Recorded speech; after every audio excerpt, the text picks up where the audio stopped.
कैलाश पर अलौकिक निवास है।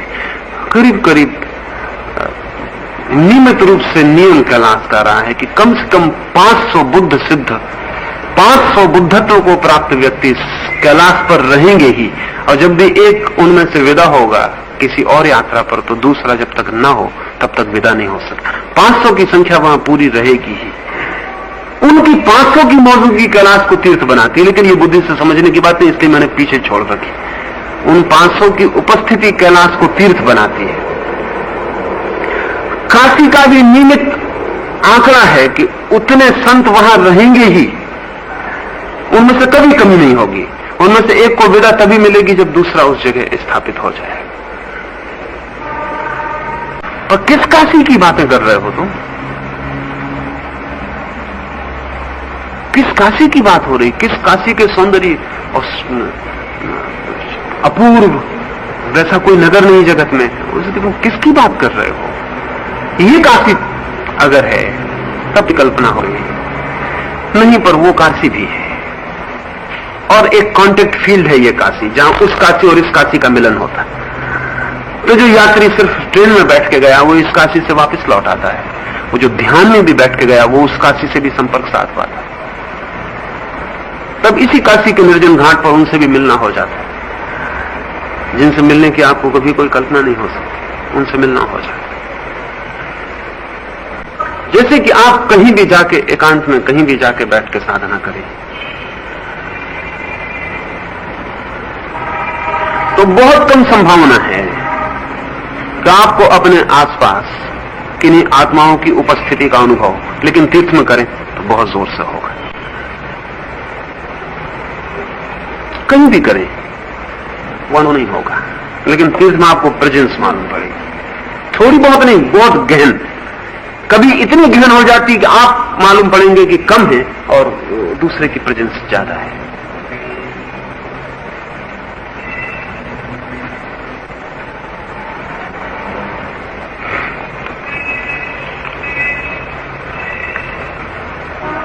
जैसे कैलाश हिंदुओं का भी तीर्थ रहा है और तिब्बतन बुद्धों का भी,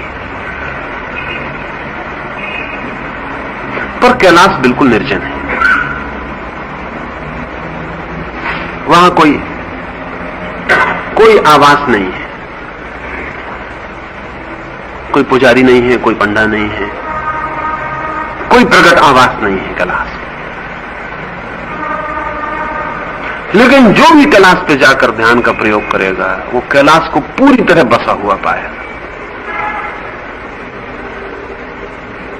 जैसे ही कैलाश पर पहुंचेगा, अगर थोड़ी भी ध्यान की क्षमता है तो कैलाश से कभी कोई ये खबर लेके नहीं लौटेगा कि वो निर्जन है। इतना सघन बसा है, इतने लोग हैं और इतने अद्भुत लोग हैं,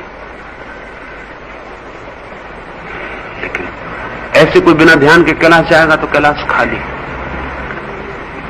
जो लोग और तरह से खोज करते हैं उनका ख्याल नहीं है कि चांद निर्जन है, पर जिन्होंने कैलाश को अनुभव किया वो कभी नहीं मानेंगे कि चांद निर्जन है। लेकिन आपके यात्री को चांद पे कोई नहीं मिलेगा, जरूरी नहीं है इससे कि कोई ना हो।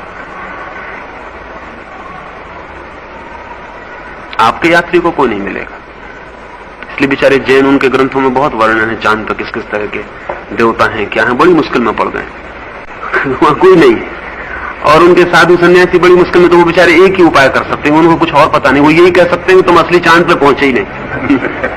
वो इसके सिवा और क्या कहेंगे। तभी गुजरात में कोई मुझे कह रहा था, कोई जैन मुनि पैसा इकट्ठा कर रहे हैं ये सिद्ध करने के लिए कि तुम असली चांद पे नहीं पहुंचे। ये वो कभी सिद्ध न कर पाएंगे, आदमी असली चांद पे पहुंच गया है।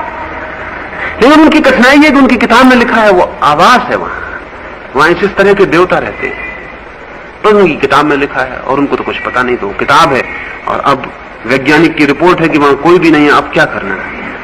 तो साधारण बुद्धि जो कर सकती है वो ये कि तुम फिर उस चांद पे नहीं पहुंचे, एक तो ये, और अगर नहीं सिद्ध कर पाए तो फिर मानना पड़ेगा कि हमारा शास्त्र गलत हुआ। तो जब तक जिद बांध रखेंगे कि नहीं तुम उस जगह नहीं पहुंचे। एक जैन मुनि ने तो ये कहा कि आप वहां नहीं पहुंचे। अब इनकार भी नहीं कर सकते, पहुंचे तो जरूर नहीं, तो फिर कहां पहुंच गए। उन्होंने कहा कि वह देवताओं के जो विमान ठहरे रहते हैं चारों तरफ, आप किसी विमान पर उतर गए, वो बड़े विराट विमान है, और किसी पर उतर के आप लौट आए हैं चांद पर, आप ठीक चांद की भूमि पर नहीं उतर सकते। अब ये सब पागलपन, लेकिन इस पागलपन के पीछे कुछ कारण है। वो कारण ये है कि एक धारा है, कोई अंदाजन 20,000 वर्ष से जैनों की धारा है कि चांद पर आवास है, पर अब वो ख्याल में उनको नहीं है कि वो आवास किस तरह का है। वो आवास कैलाश जैसा आवास है, वो आवास तीर्थों जैसा आवास है। एक तो ये असली तीर्थ वही है, और उनसे जब मिलन होता है तो आप तीर्थ में प्रवेश करते हैं।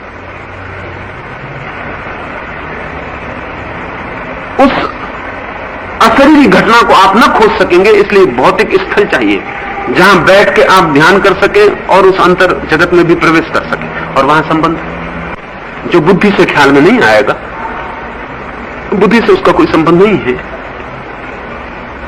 तो तीर्थ का, ठीक तीर्थ का अर्थ जो दिखाई पड़ जाता है वो नहीं है, कान पर चला है। दूसरी बात,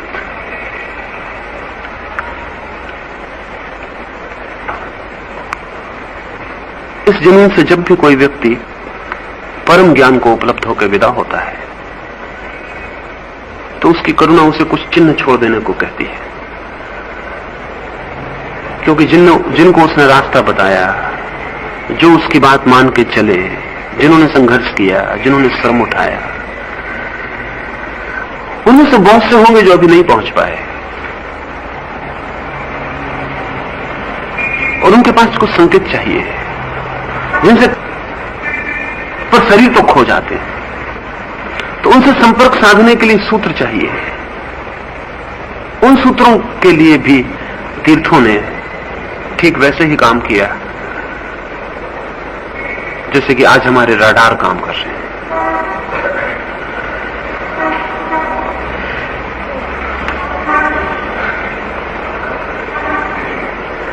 जहां तक आंखें नहीं पहुंचती वहां तक राडार पहुंच जाते हैं। जो आंखों से कभी नहीं देखे गए तारे वो राडार देख लेते हैं। तो तीर्थ बिल्कुल आध्यात्मिक राडार का इंतजाम है जो हमसे छूटी। प्रत्येक तीर्थ निर्मित तो किया गया उन लोगों के द्वारा जो अपने पीछे कुछ लोग छोड़ गए, जो अभी रास्ते पर हैं, जो पहुंच भी नहीं गए और जो अभी भटक सकते हैं, और जिन्हें बार बार जरूरत पड़ जाएगी कि वो कुछ पूछ लें, कुछ जान लें, कुछ आवश्यक हो जाएगा, और छोटी सी जानकारी उन्हें भटका दे सकती है, क्योंकि भविष्य उन्हें बिल्कुल ज्ञात नहीं, आगे का रास्ता उन्हें बिल्कुल पता नहीं।